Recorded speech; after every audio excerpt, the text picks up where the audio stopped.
So we have 100g Rice Krispies, and then we have 25g whey, and then we have 30g of carb from bread. So I've opted for a bagel, a cinnamon and raisin one because they are the best, with 20g jam, and I've sprayed some butter fry light on it to give a buttery taste, and I'm gonna definitely enjoy this. And the first bite is always the best. Oh my god, so good.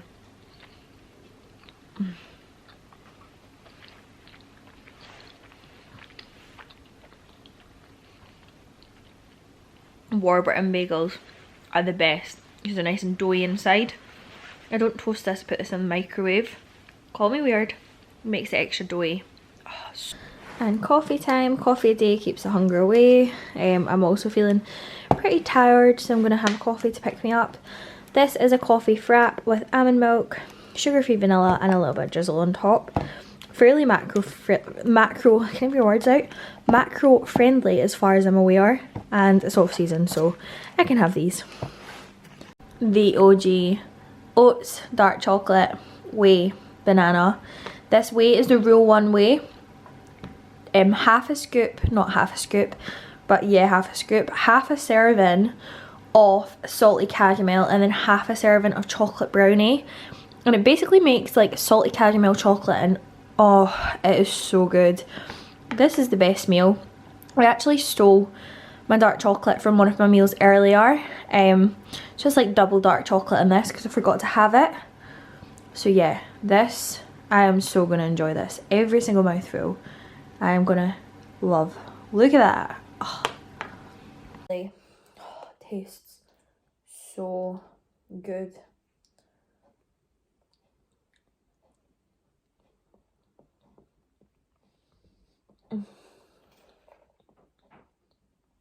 Oh my god.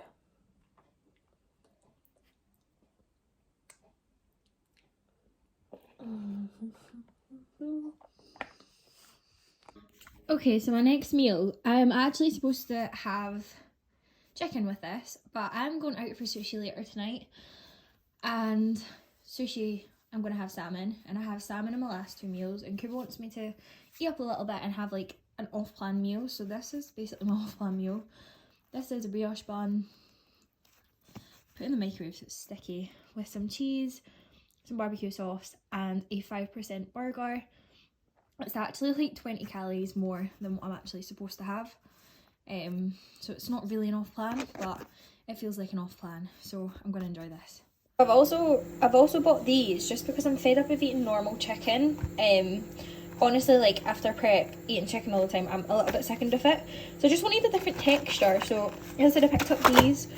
The macros on them are literally pretty much the same as chicken, which is ideal. So yeah, I'm just gonna cook these up and see how we go. Good morning. So just having my pre-workout meal. I have my new training plan through, which is really, really exciting. So I'm training pool today. I've done cardio, I've done some steps, and I'm going to crack on with that. I'm going to eat this and I'm going to go to the gym and train. I've got a client later, and then I have a family dinner. In terms of sort of coming into my off season, it's been a bit weird. Obviously we're trying to make sure that my body weight doesn't skyrocket, but we need to get myself in a position where I'm becoming healthier, and I'm becoming just in the position where I can start to drive weights up in the gym and begin to sort of push training now that I'm sort of 2 weeks post show. I haven't had any binges or anything. My calories are quite high, which is why my body weight is up quite a bit. So I'm about 5 kilos up from what I competed at. I'm quite comfortable here. Obviously, like, my abs have faded, I look a lot fuller, I'm not vascular anymore, but do you know what, like, I have big goals next season, and I just need to do what I have to achieve these goals. And even if it's, you know, not being shredded just now, I'll be shredded again, and this serves a purpose. And you know, it's not like I'm massive. I mean, I was 15 kilos heavier than I am now at the end of my off season, so I'm by no means fat or anything like that.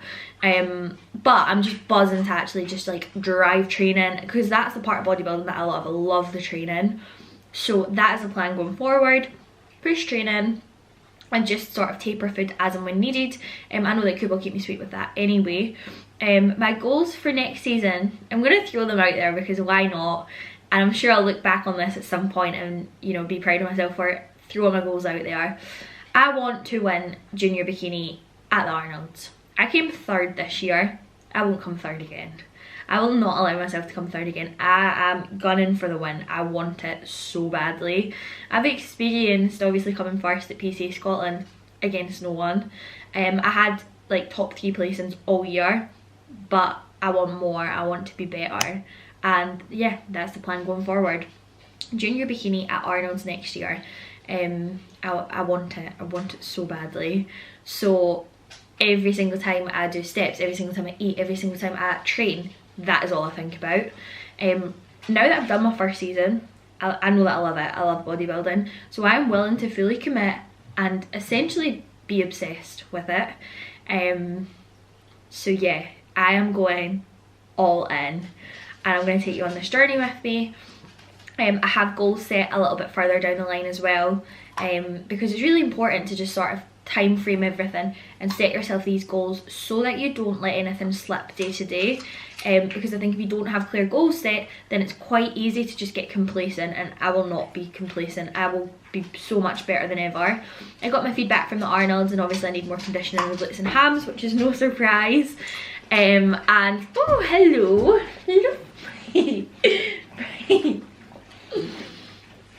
Right, get down.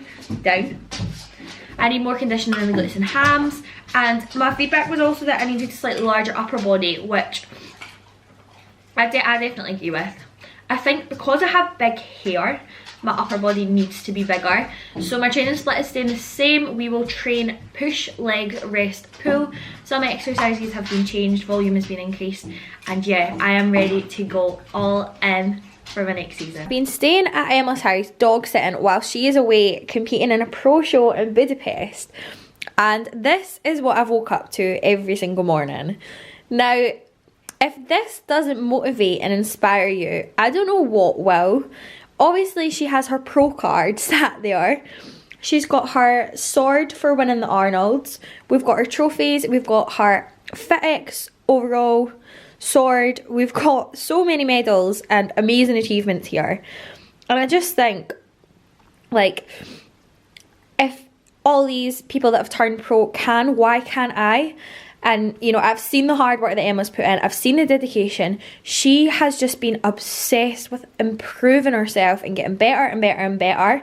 And now that I've done my first season competing, I feel like I really need to take a leaf out of her book and, you know, inspirational people like that, and try and, you know, get myself to the point where my mentality and my mindset is on par with theirs so that I can achieve these big things.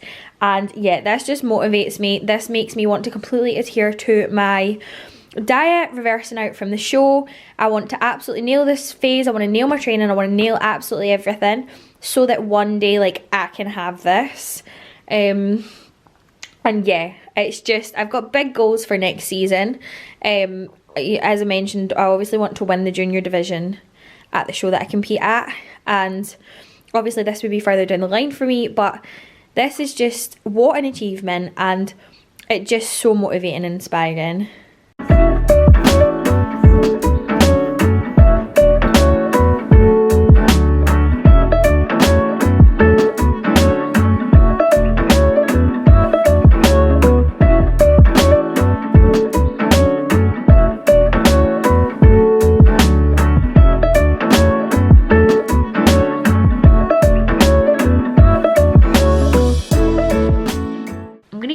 Update as to where I'm at, mentally where I'm at, and how we're feeling approaching 4 weeks post show.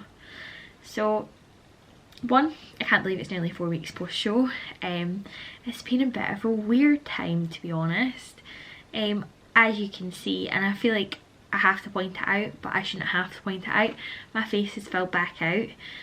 I probably notice it more than anybody else does, but I was saying to a few of the other girls, when you go from walking past the mirror and looking at yourself and seeing abs, seeing veins and seeing your face clapped in, to then walking past the mirror almost 4 weeks post show and seeing your face filled out again, it kind of takes you by surprise and you look at yourself and you go, oh, okay, I've got body fat on my face again. Which is a little bit weird, because obviously the goal for so long has been to try and get as shredded as possible, and now the goal is to not be as shredded as possible but try not get too chunky either. And obviously when I started my prep, I was 20 kilos heavier than my stage weight, so I was heavy. Like, I'm under no illusion, I was far too fat. And I know that to a normal person I probably wasn't that fat, but to me I was, and that wasn't a comfortable weight for me to be at. Yeah, it just wasn't, and I don't want to have to go back to that place again. I just don't think that that's a productive place to be, and I have expressed that to my coach. I'm by no means trying to stay close to my stage weight, but I also don't need to be 20 kilos above it. There's just no need. So yeah, the plan, essentially, we came out of show, we upped my food quite drastically, so I was probably sitting about 2,700 calories on a training day and probably about 2,400 on a rest day. About a week or so after show, we upped my food again slightly, so I was 3,000 calories on a training day, and I'm now sitting about 2,700 on a rest day. So quite high, but to be quite honest, like, it's been very, very good, because it means that I've been able to have, you know, flexibility within my plan. So if I want to have something or I want to go out for food, I can, and I can kind of make it fit my macros. And initially I was quite reluctant to know how many calories I was on and to sort of know my macros and be aware of all that, because I just followed a plan and I was quite happy being kind of, I suppose, ignorant to it, because I didn't need to know numbers and I didn't want to know numbers. But in fact, our check-in sheet that has all the numbers on it has been so helpful, because it means that if I've wanted to go out and have something, I have been able to just work out my macros and work around it. So it's almost like taking a flexible approach when I've been having off-plan meals or when I've fancied something, so that I'm still within my calories. And yeah, I'm just not being a dick about it, which has been quite good. Obviously I have been out for dinner quite a few times, as you will have seen, because I have sort of made a compilation of all the off-plan meals that I've had. Some of them have been home cooked, some of them have been out for food. Again, I haven't really taken the pee and had like a starter, main and a dessert when I've been out. I've just had sort of one course and quite happily left it at that. I say quite happily, obviously it would be lovely to have a starter, main and a dessert and fill myself full with food. Who wouldn't want to do that? But I need to remember not to be a dick about it, and to be quite honest, like, I'm still eating all the other food throughout the day on my plan, and I don't want to be missing out those meals either. So sometimes you just gotta suck it up. And I'm quite content with my bowls of oats. I'm quite content with everything on my meal plan, so that makes everything a lot easier. Initially the scale weight was sort of going up slowly, and then I've always been the sort of person that when I drop weight, I drop quite a lot at once, and then when I increase weight, I increase quite a lot at once. It's never just like linear, slow and steady, it like jumps. So that has kind of been the trend that has happened with my weight. I'm actually going to attach a photograph of it, not that it's relevant, but just so that people can see the sort of trend that follows here. And yeah, it's got in my head a little bit at times. But it's very important that you stand on the scale and then you forget about that number for the rest of the day. And I'm a hell of a lot happier now. I'm able to enjoy food, I'm able to go out on dates with my partner, enjoy food with family. I feel like me again, like I have a personality.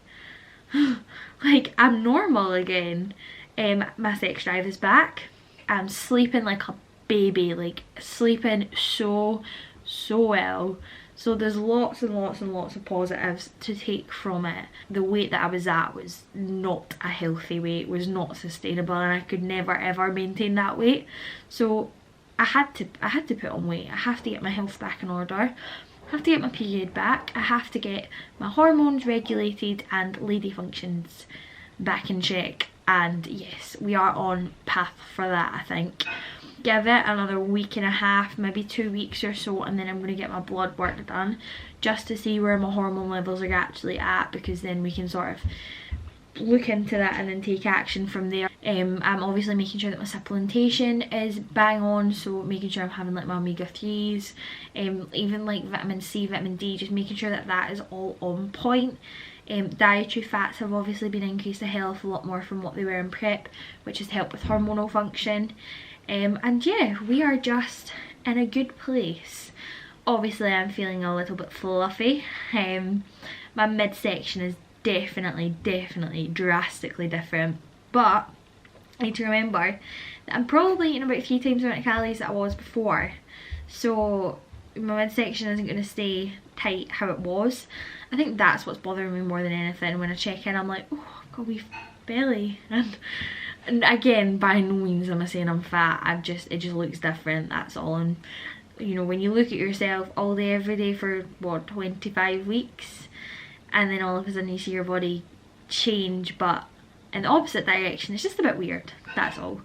And yeah, it's just been a bit weird. We've still got a whole year until we'll be back on stage. The work doesn't stop, and you know, the hardest work I would say is put in now, because this is when you're training heavy, this is where you're training hard, this is where you're actually very uncomfortable sort of within your body. Prep is almost easy because every day you step on the scale, you know that your weight is coming down, you know that you're getting leaner, whereas this is like, you've got to be comfortable with being uncomfortable. And yeah, it's just, this is bodybuilding, but this is the bit that I love. I love being able to train hard, and I'm going to show you more of my training, I'm going to show you more of my food, and I'm just going to take you with me on my journey, where I've almost second guessed everything that I've done, because I'm like, I'm working productively towards my goals. Should I be eating this off plan meal, or is that going to set me back? But it's all a learning curve, and as long as I'm learning from what I'm doing, then I am working productively towards my goals. Just in terms of coaching, I just want to push online coaching more. I'm obviously doing my postgraduate diploma in performance nutrition as well, which is very exciting. So that starts in just shy of a month's time, so I'll be doing that as well. And again, I'll take you on my journey into sort of how I study, how I train, how I online coach, how I PT, how I do everything at once without letting anything slip, and it can be quite a lot to juggle. So I want to show you that, and I want to try and vlog as much as possible during that. And I've bought this expensive camera, I have the energy, so there's no reason why I shouldn't be. So plenty more vlogs coming from me. But anyway, I'm going to wrap this up here because I'm aware that I've been yapping for a while. As always, any questions, anything at all, please hit me up on my Instagram. Like, share, subscribe, follow along my journey. This is not the end, this is just the start, and as I said, I have goals set. 2022 will just be the beginning of these goals. There's a lot we want to accomplish over the next few years, and I'm hopefully going to document it on this. So yeah, I am going to go, I'm going to eat my last meal, I'm going to head to my bed, I'm going to read my book before bed to try and strengthen my mentality, and yes, I will speak to you all very soon.